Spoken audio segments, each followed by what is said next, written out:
dismay, I think I said. Well, that's the apology. She also shops from charity shops, but um, and she makes her own outfits too, designs and makes her own outfits, from whatever that, because I suppose the price is low enough that you can buy a few outfits and cut and paste sort of to your liking.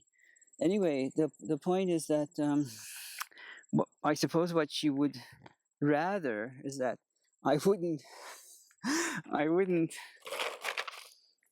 wear these outfits that I buy from discount stores until their every fiber disintegrates. That's what I meant to say. And I really should learn to choose my words wisely. But I'm working on it. Old dog trying to learn new tricks. Oh, laundry. So yeah, life on the homestead. Um, Even when we lived in the city and had a house in the city, we didn't really use our dryer. Dryers use so much power. If you don't know how much power if something's going to consume a lot of power or not before buying it, take a look at the thickness of the cable that you plug into the wall. That and I guess electric stoves have the thickest. Now, when we lived in the city, we had it. Maybe I can't remember. It's been so long. We may have in the winter. Summertime was always hanging outside the washing line, but in the winter we might have, if I remember correctly, we might have used the dryer, but stopped it 10 minutes or so before everything was dry. And some people even so let it go that the thing is, you can smell it having gone to crisp. Anyway, if you, or this is what we did anyway, if you can, but you don't have to, this is what we did. Stop your dryer maybe 10 minutes or so before. I mean, some of you already know these suggestions. Before it's done, before it's completely dry, then you can hang it out. And in the winter, everyone's house, I think a lot of people's houses are so dry because of the furnace or whatever that's your heating sources is drying the house so much. If you don't know, take a look at your skin. And so when you hang it inside, if you have the space, that is to say, then that moisture will quickly dissipate into the house. And boy, I got more heavy stuff than I hang stuff on the washing line too. Maybe I'll take you there as well, because this isn't all. We have two of these stainless steel things. They do go on sale at stores. If you find them at discount stores too, I don't know. I haven't really. And then there's a washing line. So we try to wash a large load if we can at a time. So now I'm thinking this guy is too heavy for over there. So let me see if I can switch it. It's one of these. And yeah, so if you can possibly not use your dryer as much, but definitely not use it in the summertime if you have a backyard of some sort. And if also, it's a lot of ifs now. So if you live right smack in the middle of the city kind of place, don't imagine the prices of that sort of place now. I think I hear a neighbor going by, not a sound I hear often. Yeah. Oh, okay, with the hay bales, those round, you might have seen on people's farms if you ever travel in the country. They're harvesting now because we haven't had rain for a while, and you want to harvest them dry, and they store them for the winter for their animals. And so now you'll probably hear more of them going by, maybe, depending on how furious they are in the trying to catching up time before it rains. Oh, today is Sunday, and I don't think there's rain scheduled till Thursday, so there shouldn't be a rush for them to be harvesting. But I don't know how these things. I've never done that, so maybe they have other things to do and trying to get on with it. So if you can hang your laundry, and then like us, we have the space even in the winter to not need a dryer, and our house is heated with cook stove, wood stove. I'll do a video on that too, so you can see. And that cook stove, wood stove slash wood stove is not just our heating source for 2,600 square feet or whatever, but also it provides us with hot water for our shower and to do the dishes. We also don't have a dishwasher. And the way it works is that there's a stainless steel pipe, a loop that goes inside of the firebox. And I'll show you all these things, but in the meantime, and water goes through that, and then water that's in the firebox heats up, and by way of thermal siphoning, and once it heats up, hot water, like hot air, just naturally wants to go up. So then there are copper pipes that would take it up to the second floor, where we have two tanks. We can call them holding tanks, but the same tanks as you probably have at your house, hot water tanks. So then they go over there, and it stores there till we need it. So we have more hot water than we can take a bath every day in the. I'm not a bath person myself, but if if you wanted to, you take a bath every day and not run out of hot water. And that hot water is hotter than any temperature that you can adjust if you had an electric. And in the summertime, days like today, we have the solar panels to heat the elements that are inside those water heaters, those tanks. So in the summertime, I wonder if I can, it's too heavy. In the summertime, we use the solar panels to heat our water, because the stoves, you can't put that stove on because the house is so well insulated. We think we spent $20,000 on insulating the house. The walls are at least 10 inches thick, and inside of it is insulation. So you can't run any sort of heating thing inside the house once the winter's over. In fact, even in February, when on a clear day, we don't run our stove, which is our source of heat, from about 10 in the morning till about 1 or 2, depending on how cold, even when it's minus 30 out. If there's no wind to wick the heat away from the house, amazingly, we don't have any heat on for a good few hours, even in minus 30 temperatures. But that's just a video for another day.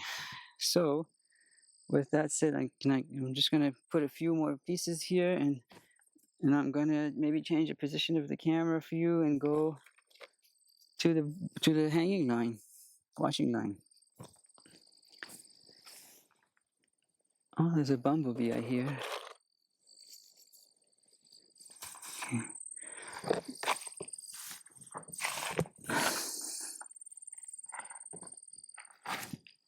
Oh yeah, so I was apologizing to my daughter. So sorry, Bunny, for saying that whatever I said. This apology can't be any more public than that. I don't know if anyone will watch it, but it'll be more people watching it than there's people around here to know. Oh, I missed one space. Don't waste the space. It's too big. That's too big. I try to hang on the rack as much as I can, as opposed to on the washing line, because it's just more convenient for one. Within reach. Okay. Oh no, not that one. And you might have heard the saying, sunlight is the best bleach. This is more in relation to when they're trying to get the government to be transparent. But really, sunlight is the best bleach. If we don't use any bleach, partly because we have a septic, and the way the septic works is that the the bacteria in it breaks down the waste, however you want to put the waste. And so if you use bleach or chlorine or anything like that, anything that's antibacterial that would kill the bacteria, then your septic will fill really fast and overflow. So in the past 8 years that we've had our septic, we haven't had to empty it. When I hear people buying homes that are rural country that have septic, and they usually have to do it every 3 years, which is insane. I didn't know. I really didn't realize. Not maybe ours might be due. I can't smell it. I can't see anything, and so I'm assuming we're good so far. Fingers crossed. So no bleach for us, and bleach is pretty powerful chemical when you put it in your washing machine. Even it's hard on the pipes, the PEX pipes that move the dirty water out. It's hard on the material that's the rubber, the screws or whatever, the seals in your washing machine. And I would say don't use bleach as much as you can. Instead, do this. And the sunlight really bleaches it. So what I try to do is I try to time it, just like with everything else, by living off the grid, this sort of lifestyle, is that you have to go move, work, whatever, with nature. And that is to say, on a super sunny day, that is to say that the ceiling is unlimited and it's a high UV rate or day. If you stand in the sun, you can feel the sun piercing almost through your skin. On those days that are extra sunny, I do a whitewash, because then because as you know, white reflects, but that way, because there's all that extra sun, it can actually bleach. And then I come back throughout the day and flip these over to dry or expose the other side, the underside, to the sun, even with the darks. But today's not cloudy, but it's not as super blue sky, which means I can do dark and not worry about it fading in the sun before it's dry. Okay, so I'm gonna go hang on the hanging washing line, and I'll position the camera so you can see me.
Okay, that's a bit of the morning chores for the day. I shot a couple of videos too, exercise videos for those of you that want to exercise with me. Time for lunch.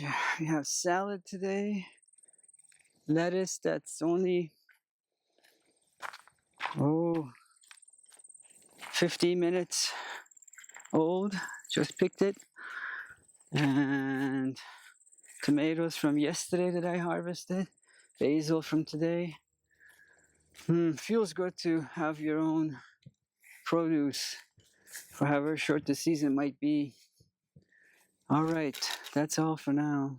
Thanks for being here.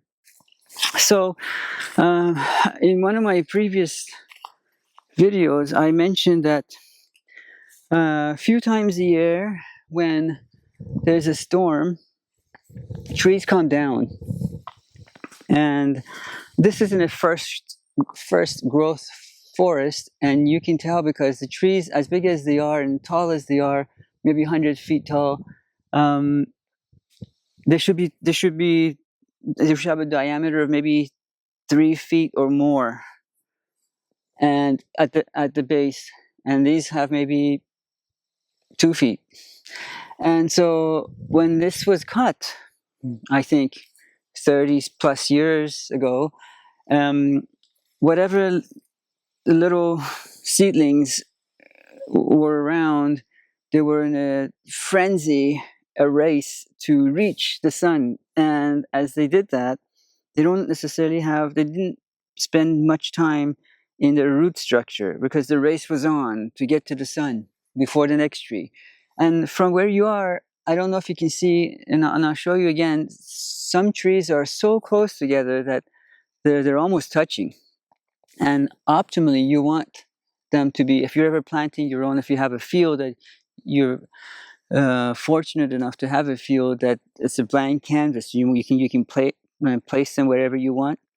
Try to plant them a minimum of 6 feet apart. If you go into a city, you'll see big trees, and you'll know that you can see that each household on their lawn has maybe one tree. So the distances apart are more like 20, 30, maybe 40, 50 feet apart, each tree. And that's why they get to be so big, because they have sun from every direction, they have air movement, airflow, and so they get to be as big as that. Unfortunately, there people don't let them grow, I guess, sometimes, and they just cut them anyway. So here, just around the main building, I would say there's about 10, 20,000 trees, maybe more, just immediately around the building, where it should be maybe 100. You see the difference? So anyone, if you can see any of them, you can see there's a cluster over there, that's a maple. By the way, I'm letting that grow for a reason, and I'll tell you what that is. I have no problem when the wind brings them down. Now I know that they're spaced apart and they can actually grow better this way. Plus now the sun has a chance to reach everything else that we've planted. For instance, over there we have blackcurrants, which is, if you know homeopathy, they're the number one in the antioxidants. You can use the currants themselves, or for the tinctures, there's actually the leaves that's the most, and they smell so good, even if you just brush against them. Not like, you don't have to be handling it, just a light brush against them. Anyway, back to how we constructed our raised beds.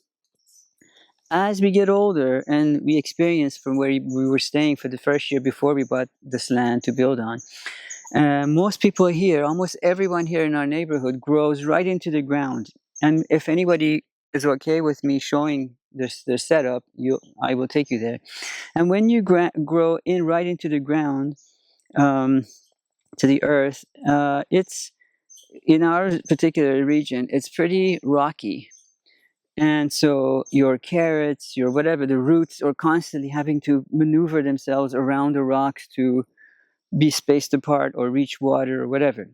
Now, whereas when we built these, in the, like I was trying to say, if you know what Hugo culture or culture, sort of a German discovery is that all the fallen trees that we had, this was also full of trees, but now it's our septic field.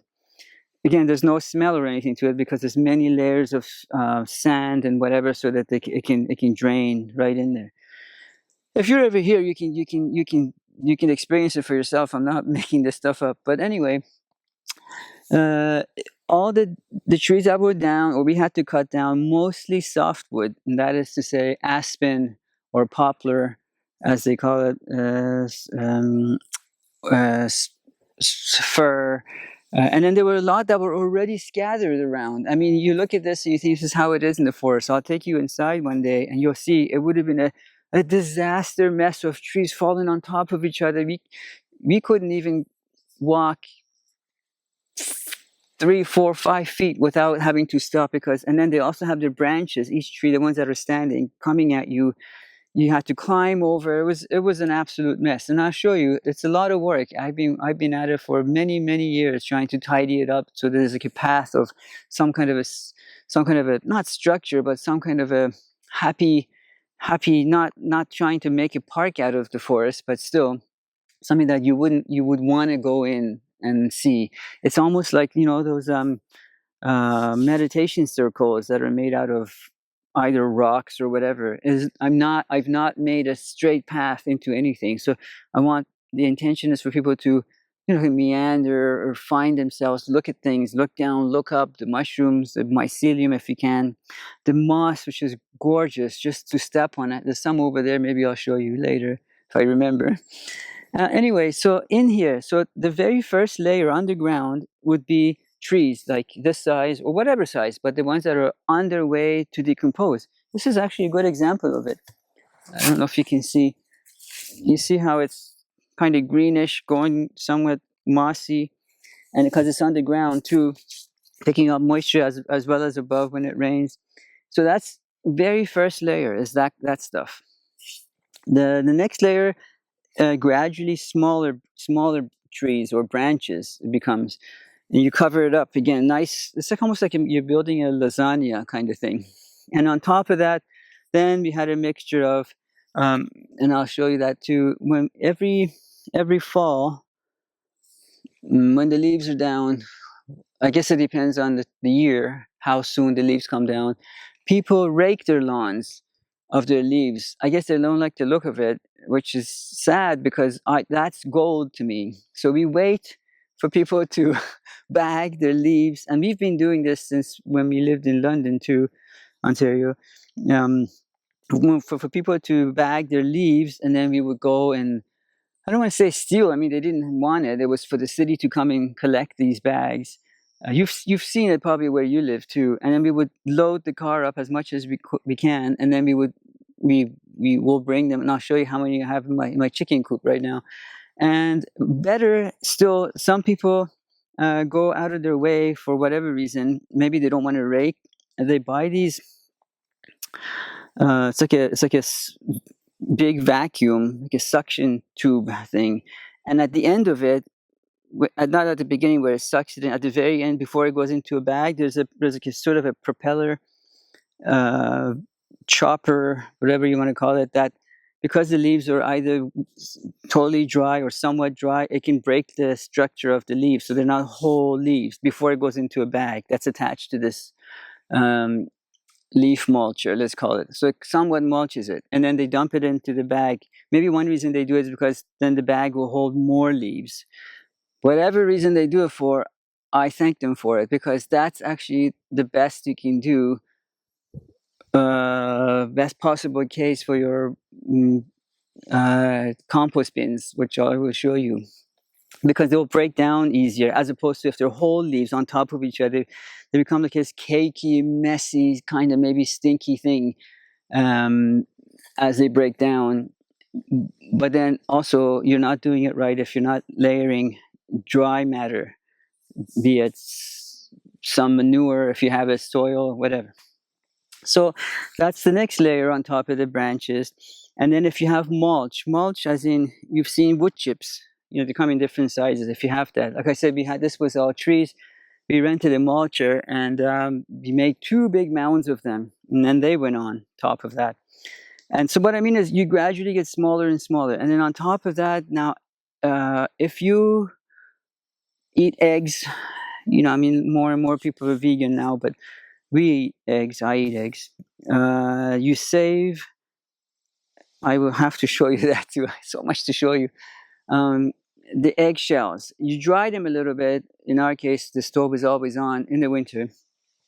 I'm not saying fry them. You just, so that you rinse the eggs after you use them, the shells, that is to say. That's what I meant to say, eggshells. And then you dry it a little bit, and then you use a potato masher when you have enough of them to, not really hard, you're not making powder out of it, just so that it's smaller bits.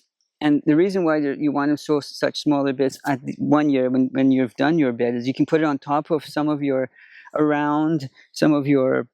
whatever that slugs and caterpillars like to eat, and they wouldn't go past it because they're sharp, like shards of glass almost, but they're not, they're eggshells. So they wouldn't go across it because it cuts their body, so they just leave it alone. They don't go up it. So that's another use. But before that, if you're building your organic soil, then the eggshells that you've chopped into smaller pieces, that's another layer that goes. Just imagine, I don't know how many beds are here, a lot, over 30. Imagine how much eggshells you need. So we would go to ask neighbors if you have any, if they don't want their eggshells, and you do that and bring and layer it. It would be very fine layer. Then I said leaves, because they take you. There's unlimited amount of leaves in the city. So every time, the problem is for us is that we only go into town once a week, and there's so much shopping to do that by the time you have your shopping and the leaves, you can only maybe pick up 2 or 3 bags of leaves at a time. And so, but there's unlimited, and then there's a time when the city comes and collects it. And I've gone into city, I think one time that I didn't have enough leaves. I hadn't gathered for whatever reason. And I've gone into town and the city had already picked them up or was in the process of picking up. So I had to drive around, find out what neighborhood they hadn't done, so I could go ahead, drive ahead of them, pick up the bags of leaves before they get to it. This sounds like using a lot of gas, but the closest city to us is Woodstock, which is only 5,000 people. So it's not like a city neighborhood where we used to live, like 500,000 people, right? But yes, that's kind of city there's no way to drive around and find leaves like that. And then sometimes, a couple of times, I left an ad on Kijiji, because we're not on social media, and I said that, look, if you save me your mulch leaves, if you're willing to save me your mulch leaves, don't put it out to get wet in the rain. Just put it in your garage or under some kind of shelter, and then I'll come and get it. And in return, I will give you. So we make composted teas. Now, composted teas you can make out of really anything, but the one that we have most of is the comfrey leaves. So it's very easy. Comfrey leaves and water, and just you let it sit there for, I can't remember how many days or weeks, but then that's concentrate. So 1 bucket of that, you have to water it down. So it could be like 10 to 1. So I could give them their comfrey composting tea, which is you can give to anything, even your indoor plants, and in return for bags. We don't take anything for granted. No one's ever given us anything for free, so we don't take anything for granted. And if someone's willing to save us their leaves, we do that for them. Or when we had chickens, we would give them eggs for free. Or tours of what we're doing here, and if they want to do the same thing at their house. So back to the layering of the soil, and then we also bought 2 dump trucks full of horse manure. Now, horse manure is one of the better manures because of the way their stomach structures. For instance, cows, as you know, have 3 stomachs and whatever, and who knows what they're fed. Whereas people feed not bad food to their horses because they're a luxury, sort of. They love horses more than they do cows or, goats or sheep or whatever. For them, that's like a business side, and cows are like a pleasure side. So it's like, if I can put it another way, some people have trucks, which is like the work for work, and they don't really particularly care maybe about it. I know it sounds like I'm generalizing, but a truck in the country is made to work, not in the city. Just I see people even lowering it down to the ground. Whereas then they would have their regular car that could be like a whatever fancy car that you want to think of, and they would take good care of that, make sure the oil is done. They wouldn't overloaded with stuff, and maybe park away from some smaller parking spots so someone on a windy day when they open the door don't ding it. Do you know what I mean? So yeah, horse manure, and aged horse manure is even better. So that's gone into these as we're coming up to the where you actually plant things, your seeds. What else goes into it? I mean, when we had chickens, is chicken manure, and I think I'm forgetting one thing too, but I can't remember exactly now, but doesn't matter. Now, very top layer would be your compost that you made a year ago in your compost bin. And that's what goes in here, because that's what your seeds are going to have exposure to the most. And that's probably the most nutritious, whereas all the other things are good, but they don't have the highest percentage of nutrients, and even though they're not hot, like they're not composted enough, they're still working on being composted. And so as it rains over the years, all of that stuff that I mentioned that are in there, as big a chunks as they are, I say that because we built our raised beds when we first started it as boards that we had extra 1-inch thick boards that we used for the siding of the house or whatever. And they're good. Problem is that they lasted only, well, I shouldn't say only, being out in the elements, they lasted 5 years, 6 years, which is not bad considering they're only an inch thick, and they're all day, every day, every year they're out in the elements. They get wet, they get snow, and then we get a lot of snow here. And in the middle of the winter, you can't see any of these raised beds, so they're all immersed in snow. It's all one flat field of snow. Now, one thing about where we live is that we the same climate that makes this place a cooler place in the wintertime, and gives us all that snow, also makes it, because it's so cold, it's getting warmer now, but it's still colder than most places. And so our snow is very powdery. I think the skiers and snowboarders like it super powdery. And I don't know if they're still selling powder dishwashers. I resemble it to that. Very light, airy. In other words, I think it's more like 90% air and 10% water, whereas opposed to where we live, not in New Brunswick, or even in New Brunswick, 3 hours south on the coast, they get wet snow, heavy, heavy wet snow. So theirs would be 90% water and 10% air.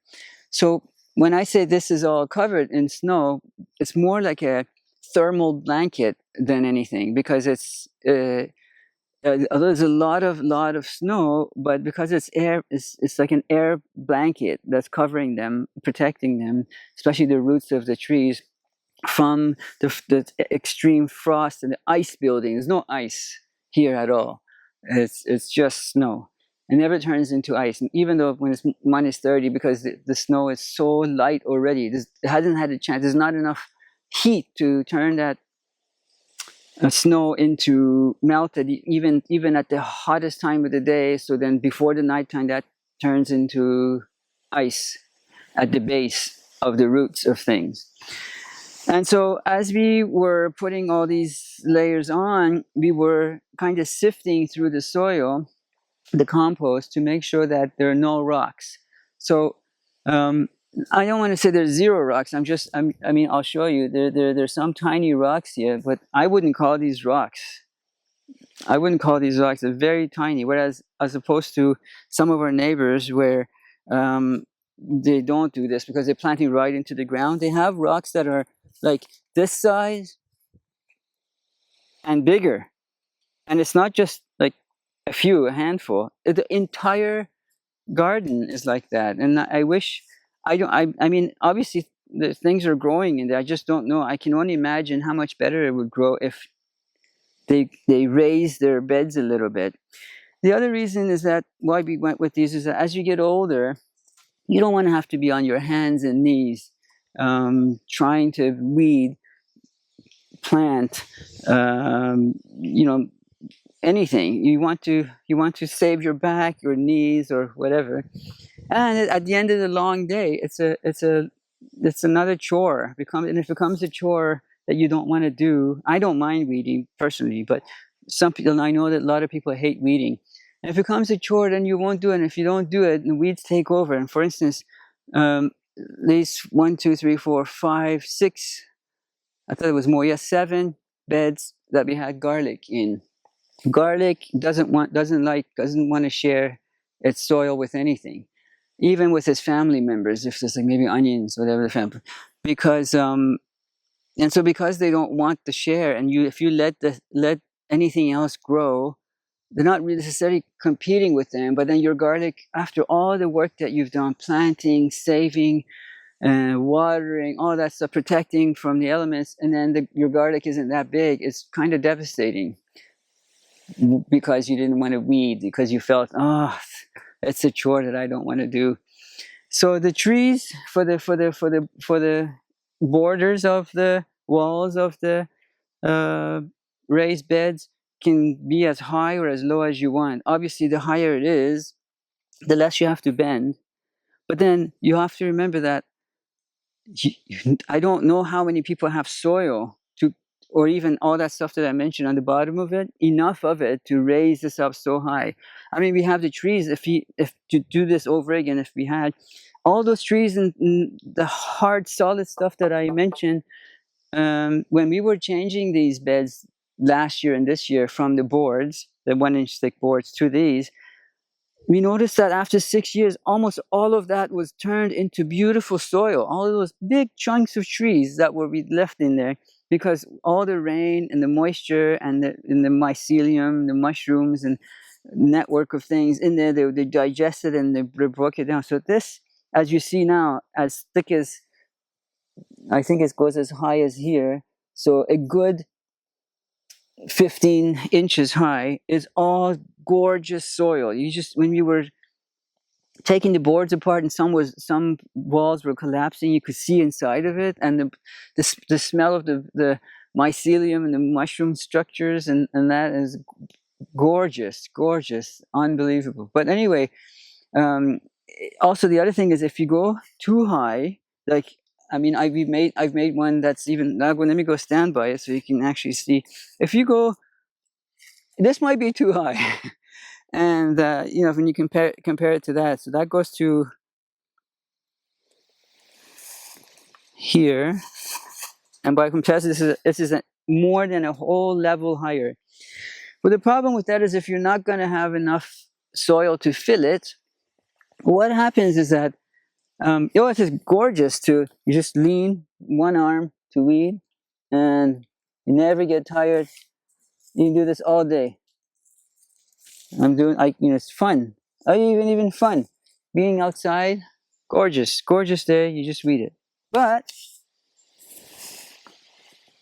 at different times of day, except for noon, or just before noon, just after 9, where the sun is right above us, but then this becomes a wall that's casting a shade on what's here. And as the sun moves there, then that side is casting, and the sun goes there. Right now, it's right there. I'm looking at it there. That side is casting a shade, in addition to the trees. And that's not really what you want if you're growing outside. You want the maximum amount of sun exposure. And that's the other reason why I don't mind if some of these trees come down again this winter. And the more trees that come down, there's more chance of the wind bringing down more trees down, because now the wind is moving, and whereas before they were sheltered by other trees, now some occasional trees down, there's more space for the wind to find its way through, And the reason why they come down, especially the evergreens, or almost entirely the evergreens, is that they are top heavy. Now, because they don't have fantastic roots, the winds that comes and sometimes sways them back and forth and back and forth. Sometimes you put a little crack in the on the lower part of the trunk, and then that becomes stress, and then that crack isn't it's not structurally sound anymore. So maybe the next storm that comes in, it'll make you fall over. And the other thing many reasons, many I guess variables, and one is that the nor'easters are possibly the more dangerous part of the storms when they come, because so we position everything to be. Let me see if I can find an example. Anyway, but the house is solar solar position. So then it can, the way we put the widest part of the house on the south side. So from the morning we get the sun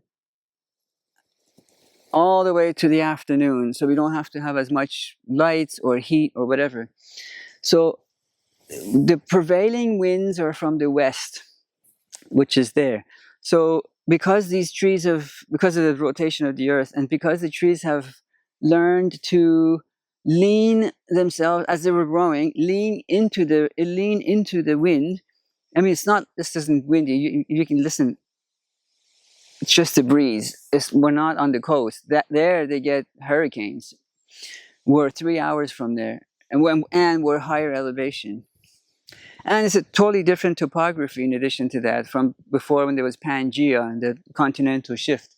So the trees have learned to lean, that's west. I'm just going to turn it a little bit so you can see me. Lean into the wind slightly, like that. Then you can't tell, but the roots are there. So if I had 3 legs, like the tripod on the camera, there would be one leg going directly 40-degree angle like that to provide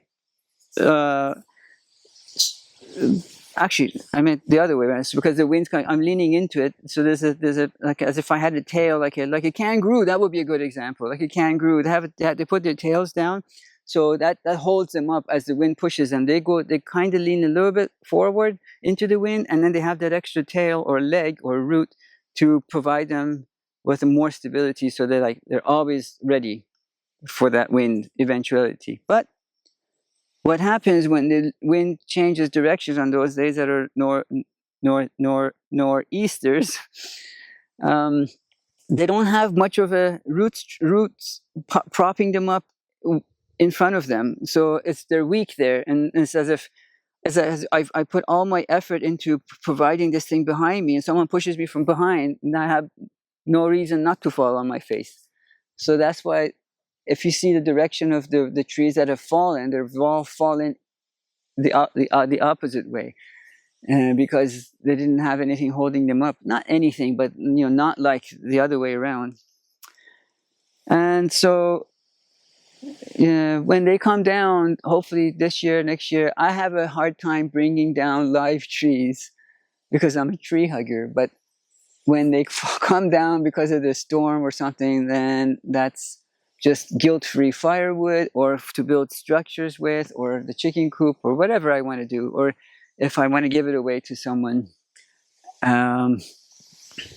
These other trees are now getting some light, which is I was not expecting that they will grow this fast, these maples. And so now they are, and they're branching out really wide, because look at how much space I got now. Well, I'm trying to grow stuff here.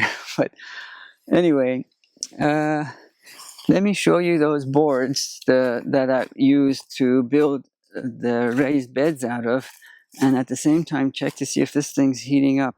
Not yet, because I had it in the shade now. So I'll do a side-by-side kind of thing. If you are able to see, you see how there's a bed made out of 1-inch thick boards, This is exactly an inch for each side. And although this is fine, the bottom is now bulging out because of all the pressure of what's inside. And when it rains, it's dry. And then one other thing I didn't mention is that all the expansion and contraction, and it's all that's holding them up is some screws here and some screws there. And that's not good. And I put some in the middle too, but the force is such that it just rips the screw heads right out of the threads. So now we're switching over to these guys, these big boys. You can see how thick they are. Whereas that one's only an inch thick. This is like 10 inches thick. I mean, even if this breaks down, the side that's on the soil side and moisture side, and that's okay, because as it breaks down, it becomes part of the soil, and that's just another good layer of compost. This side will still be okay. I don't know if you can hear, but the first year we built some, we made a mistake of using screws, like regular screws, like deck screws. Well, these are so big that when the ground freezes and they go up and down with the frost and whatever, they just completely destroyed the screws, probably in like a month in the winter. So then we had to go and get long, thick, sort of like bolt screws to go through them, because you're attaching one big thing to a much bigger end piece. So we're learning this evolution, and we were city folks, like many of you, if you're listening. And so we didn't have anyone to tell us, to teach us. And we didn't have even high-speed internet access for the longest time. And that's if there are people out there coming up with these sort of educational videos to talk about their mistakes. And I'm not proud. I mean, we didn't, I don't know, there's no reason to be embarrassed about making mistakes. We didn't know, and we didn't have anyone to teach us. So we did what we thought we were doing right. And like I said, these guys lasted a good, 4 or 5 years. I mean, this one's okay because it's not, the soil is here. So it's the top two layers are perfectly fine. So when we dismantle them, like we've done with the other ones, the top layers were perfectly fine. So we're going to use those for other projects like siding or making like boxes for things, heavy duty boxes. And so it was fine. It's all good lesson. Like that big one over there, I don't know if you can see. That one's pretty same idea. Only let me just go lower to the ground. Maybe I don't need to go lower to. Okay, you can see how if I go right to the edge of it, you can see how the bottom, middle layer, and maybe the bottom layer is bulging out. It's no longer aligned with the top one. And all of them were doing that, even more. Okay, here's a perfect example. Look at it. You see how it's bulging out, the second to the bottom one? It's actually, in fact, nothing's really holding it. The screw is completely off. And so you can see this gorgeous soil that's inside. Well, when I dismantled it, this bed is going to be dismantled next year. And the reason why I don't want to do it now is because I don't want something, in case one of these trees falls on it, that would be a waste of work, not so productive. See how it's bulging out? And looking right above it, and the two boards that are bulging out completely. That's it for the raised beds. Do this if you can, and also you're using, like I was saying, you're using material on the inside that you didn't have to go out to buy, like the trees that are rotting or breaking down on their own, to fill them, and then the branches of the same trees, and then at the same time you're tidying up your surroundings. You don't have to walk on so many. And again, I have to take you I take you out to the forest one day to see how much work I've been doing. I'll take you to the chicken coop just to show you another example of what we did with the trees that came down. Actually, look at this. Before I get there, here's something that I came up with this, but I'm sure I shouldn't say I came up with it. When I built it, I thought when I thought of it, I thought what a brilliant idea. But I'm sure I wasn't the first to think about it. I haven't seen anyone else do it. I'm just saying. So I used smaller trees that were down, and I made what I call a strawberry bed. It's about 12 to 15 feet long and about 3 feet wide, and about less than 2 feet tall. So if you can see, strawberries send these runners out. And so the runners, because of the gaps in the let me see if I can lower this, you can see the gaps. The gaps in the logs, because they're not perfect, they start to oh, there's the sun over there. That's not going to help you see. Okay, maybe it's a better area to park this thing. If you can see, runners come through the openings. They find sun coming through, and then they hang from it, and that becomes so much easier to harvest the strawberries. It's almost like a hanging garden. You still have to bend down to pick, but you don't have to be on the ground. Like traditionally, when you go to a strawberry farm, you sort of pick your own. You're pretty much there's like a lump on the ground, and you have to get down and pick it. And this way, you don't have to. We're done for the strawberries now, but I didn't have a camera at the time to shoot these when they were in their full glory with the strawberries and that. Not this one. We have another bed that's ever-bearing, and this is gorgeous. That's even gorgeous to look at. Never mind the fruit that we were harvesting daily. And so this is also sitting on top of